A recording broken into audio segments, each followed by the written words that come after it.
Let's use crayons and a piece of paper to create a plaid pattern. I'm going to choose this yellow paper and I'm going to choose two crayons. The one that's going to make a wide line on my pattern should probably not be too long and it should contrast with my paper. That color is not different enough from my background, but this color will show up nicely.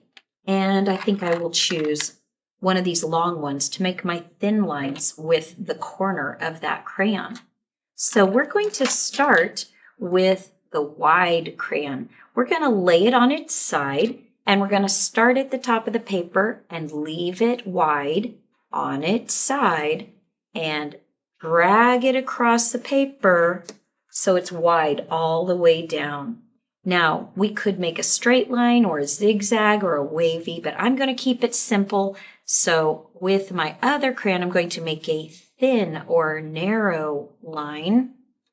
And then I'm going to just repeat this pattern, wide, thin, wide, thin. So remember to make a wide line, lay it on its side, and drag it across the paper. And then I make my thin line.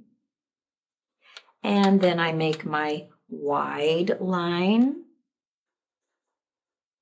and thin line until I get all the way across the paper. Now, have I created a plaid pattern yet? No, this is a stripe pattern because I have wide, narrow, wide, narrow, wide, narrow, wide, but they only go one direction. So now I'm going to turn my paper and I'm going to go across the other direction. So I'll start again with my wide line, and you have to really hold the paper down so that you can get that on there. And then I'll do my thin line, and then I'll do my wide line. And sometimes on that wide one, I have to go over it a couple times. And thin line, and then wide line, and thin line. Can you see that plaid pattern forming?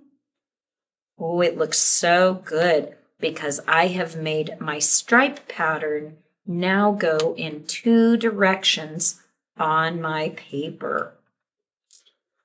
If I run out of room, my wide line might go off the edge of the paper, and that's okay. Ooh, that looks so great. Now you create a plaid pattern on your paper.